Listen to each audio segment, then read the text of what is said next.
Cara, eu não sei se vocês conhecem uma série que começou como um HQs, que é o Invencível. Tem na Amazon Prime, uma série muito boa. Sou muito viciado, em um bom sentido, na série do Invencível, nas HQs do Invencível. Eu gosto muito. É melhor que The Boys, por sinal, na minha opinião. E dentro da série do Invencível, dentro da série de HQs, na animação, tem um personagem do Omni-Man. Omni-Man é um Viltromita, uma espécie eugenista, uma espécie da raça ariana que gosta dos mais fortes, dominar o universo e pá.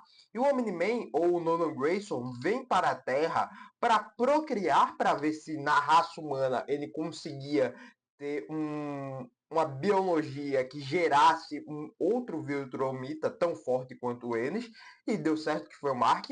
E na primeira temporada, no final da primeira temporada, ele se mostra como esse vilão. Ele deixa de fingir que era o herói e se mostra como vilão, fazendo um massacre na Terra. No final, ele pergunta: Mark, meu filho, depois de 500 anos, o que você terá? Toda essa espécie terá morrido. E o Mark fala: eu terei você, pai. E isso destrói o Lula. Ele fica mal, ele fica com peso na consciência, se culpando. Em outras palavras, ele entende o seu pecado. Na segunda temporada, vemos ele vagando pelo universo, sendo puxado por um buraco negro, salvando uma pessoa, entre aspas, um alienígena no negócio. Porém, a culpa do que ele fez, a culpa de todas as maldades que ele fez, o atormenta até o final da sua vida na HQ, ou até o momento que estamos na quarta temporada, episódio 8, se eu não me engano. E basicamente isso é Bíblia pura. No final da epístola de Romanos, no capítulo 7, Paulo surta e faz algo chocante. Romanos 7:24, ele fala: miserável homem que sou. E como vimos no domingo, como vimos também no sábado, um processo para entendermos Deus, para buscarmos a Deus, é entendermos os nossos pecados, entendermos o quanto miserável somos. Isso não é teatro. Essa frase, miserável homem que sou, pecador, desgraçado, miserável, isso é um homem regenerado, um homem que. Escureceu tudo aqui, rapaz. Porque, meu Deus, por que escureceu tudo? Não sei. Basicamente, isso daqui é um homem regenerado, salvo, um apóstolo, lutando contra o pecado que vive dentro dele. Uma luta constante entre carne e espírito. E vem o capítulo 8, que para mim é um dos melhores capítulos de Romanos. É Romanos 8, Romanos 9, Romanos 11, Romanos, meu Deus, qualquer outro, não, Romanos 3, eu acho. É simplesmente incrível. Não uma continuação, mas uma resposta a tudo que Paulo falou nesses últimos 7 capítulos de Romanos. Não como conselho, mas como uma sentença divina. Paulo mostra o pecado, mas ele também mostra a luz. Não uma luz no fim do túnel, que nem ele fez no capítulo 7, verso 25. Ele mostra a luz que traz a salvação. Peço que abram suas Bíblias em Romanos 8:1. Só será esse versículo que iremos ler hoje. Eu não estou nem com a minha camisa, acho que está até ali, minha camisa desse versículo.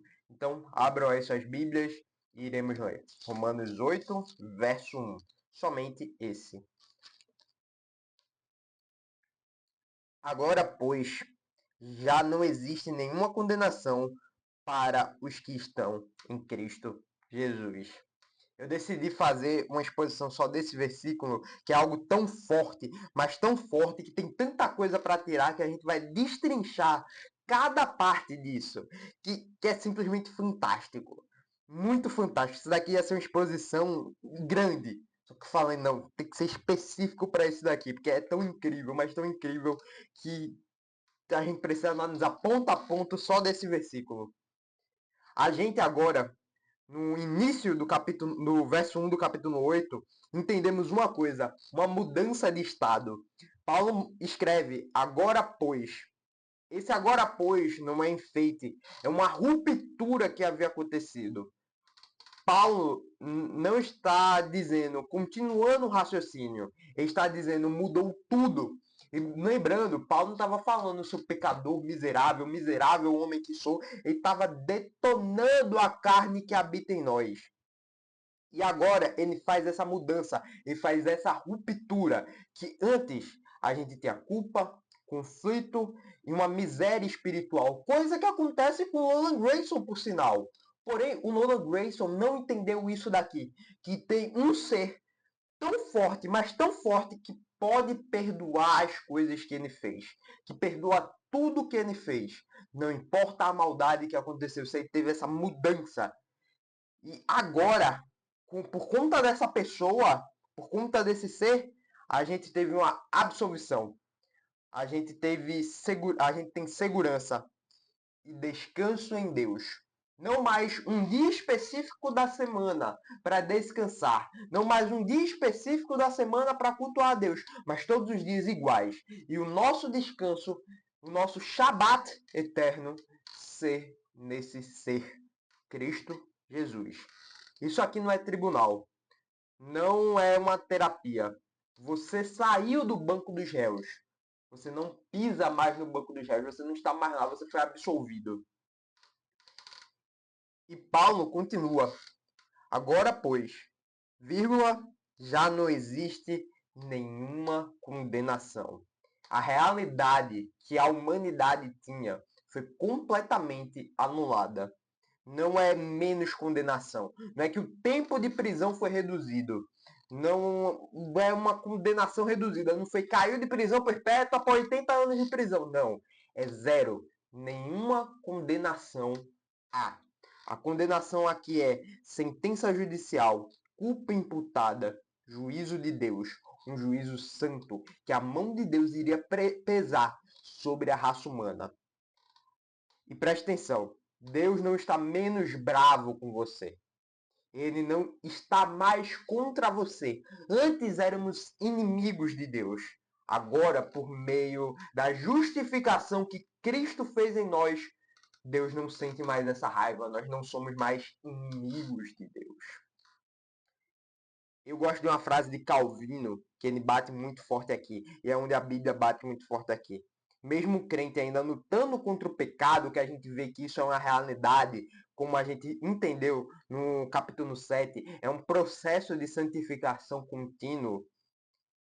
A condenação foi completamente removida. O crente, o regenerado, não tem mais essa condenação. Ou seja, o pecado ainda habita em nós.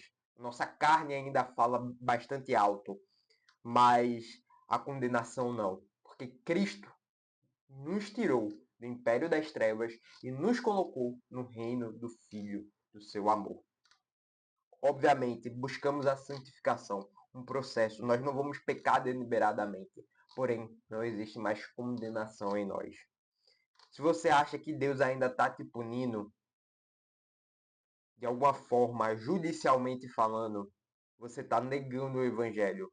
Você achar que o seu pecado é diferente do pecado dos outros e que o sacrifício de Cristo na cruz não pode pagar esse seu pecado, você está sendo arrogante espiritual e não entendendo o poder do sacrifício da cruz. E ainda digo mais, você está negando o Evangelho de Deus. Você está negando as boas novas de Deus. Porém, Paulo continua, não existe nenhuma condenação, mas ele escreve aqui, para os que estão, ou seja, isso é uma condição essencial. Não existe nenhuma condenação para todo mundo, existe uma condição que é para os que estão. Esse é o corte, isso não é algo universal, não é todo mundo está perdoado. Deus ama todo mundo do mesmo jeito. Já sabemos que não, que existem dois amores de Deus. O amor criacional, porque ele criou todas as coisas, e o amor salvífico. Paulo delimita. Isso aqui é uma delimitação de terreno para os que estão. Existe um grupo específico. E isso destrói duas coisas, duas heresias que estão atualmente na igreja, que estão atualmente no mundo. O universalismo barato, que todos serão salvos. Eu estava conversando um dia com a minha avó, já falou, a gente tem que fazer as coisas boas para ser salvo, todo mundo vai para o céu, aqueles que fazem as coisas boas é não roubar, não matar, não. Esse universalismo não existe. Existe uma delimitação para a gente não ter essa condenação. E essa delimitação a gente vai ver já já. Mas lembre-se, para os que estão, existe uma delimitação. Não existe universalismo barato. Todas as pessoas, todo mundo está perdoado. Não, isso é totalmente errado. E também isso destrói a religiosidade superficial. Porque não adianta você fazer as coisas por fora, de ser aquilo só por fora, não. Tem que ter uma mudança de vida. Você não entra nisso por esforço, por moral, por quantas vezes você vai na igreja por semana, por frequência, não. Ou você está ou você não está. Sem meio termo. E como se entra nisso? Se entra nisso por um mediador entre Deus e o homem.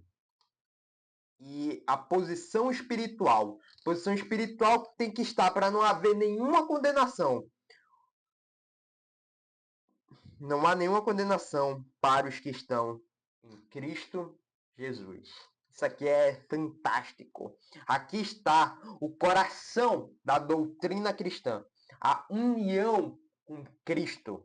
Não é sobre comportamento, não é sobre posição, não é sobre quantas pessoas você ajuda. Obviamente as obras importam porque as obras mostram a nossa fé, mas as obras não garantem a nossa salvação. Você não é aceito porque melhorou. Você não é aceito porque está ajudando as pessoas. Você não é aceito porque está indo à igreja. Você é aceito porque está em Cristo. E porque Deus lhe escolheu. Tudo que é dele vira seu. A gente tem que ter um cuidado aqui, porque a gente acha que vai reinar em vida, fazer os caramba quatro e tal. Mas o que é de Cristo vira nosso. E o que era de Cristo? O que é de Cristo? A justiça que tira a injustiça que habitava em nós. A obediência. Agora somos filhos da obediência de Deus. E a aceitação diante do Pai. E estourou. Meu irmão, ficou tudo escuro, agora estourou, rapaz. E agora a aceitação diante do Pai. Antes, inimigos de Deus. Agora, pois, amigos e sem condenação para os que estão em Cristo Jesus. E tudo que era nosso, tudo que pertencia à humanidade, a culpa, a condenação, a dívida com o pecado, foi cravado na cruz do Calvário. Se você está em Cristo, Deus te vê como o próprio Filho. Deus não te vê mais como um pecador impuro, mas Ele te vê como um justo. E Ele esquece os seus pecados. Se isso não te deixa desconfortável, você ainda não entendeu o tamanho da graça. Você não merecia salvação. Você nada poderia fazer. Porém, Deus enviou seu Filho unigênito, gerado eternamente nele, para morrer por você na cruz, levar o seu pecado e te transformar em justo, lhe dando esperança para não ser mais punido judicialmente sobre a ira de Deus, mas para ser salvo por meio da justificação de Cristo Jesus. Isso é fantástico, dá vontade. Não tem aquela música, dá vontade de pular, dá vontade de correr, dá vontade de chorar aqui também, porque, meu Deus, isso é simplesmente fantástico. A gente consegue organizar esse versículo em 3 verdades. A imperfeição do crente. Nós ainda lutamos contra o pecado, ainda caímos, ainda pecamos. Isso é uma verdade, como podemos ver no capítulo 7. Porém, existe uma segunda verdade aqui também, que é a misericórdia de Deus. Deus perdoa e não condena mais. E esse pecado, ele esquece. Não há nenhuma condenação para aqueles que estão em Cristo Jesus. E a terceira verdade, o Espírito Santo nos regenera. E aqui vem um tapa na nossa cara. Você não usa a graça como desculpa para viver na carne. Nós usamos a graça para viver no amor de Deus e lutar contra o pecado. A graça não é licença para pecar. A graça é libertação do pecado. Quem está em Cristo, como já falamos, luta contra o pecado. Não faz acordo com ele. E agora a gente precisa viver de forma diferente. Paulo dá o gancho para o resto do capítulo que vamos analisar no sábado. Se não há condenação, então há uma transformação que vemos a partir do verso 2. Quem foi absolvido não vive mais como réu, não ama mais o pecado e não anda mais segundo a vontade da carne, mas busca andar segundo a vontade do Espírito Santo. Isso fica claro. Andar no Espírito não é perfeição. Andar no Espírito é guerra, é mortificar a carne, é resistir ao pecado, é amar a Deus de forma crescente. E quando a gente vier a descansar, nós não iremos descansar em paz, vamos descansar em guerra, porque até o último dia da nossa vida vamos guerrear contra a nossa carne, contra as nossas vontades. Se não existe luta, não existe evidência de que você está em Cristo. Fazendo uma ligação com o Tiago, me dê suas, me mostre suas obras. Não, pera, esqueci completamente agora. Eu irei lhe mostrar minhas obras e com isso irei testificar a minha fé. Faz uma ligação clara com o Tiago. E aqui vemos dois tipos de pessoas. Existem somente esses dois tipos de grupos que a gente consegue fazer essa distinção nessas duas linhas aqui do verso 1. Os que estão em Cristo, que nenhuma condenação lá, tem uma segurança total, uma luta real contra o pecado. Não pela nossa força, mas pela força de Cristo. E o segundo grupo, os que não estão em Cristo Jesus, condenados.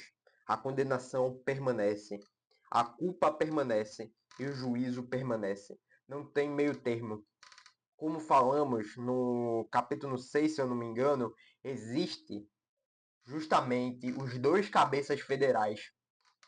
Ou estamos com cabeça federal, que é Adão, ou estamos com cabeça federal, que é Cristo Jesus. Para o que o cabeça federal é Adão, ainda há condenação. Ainda está debaixo do pecado, ainda está debaixo da condenação da lei.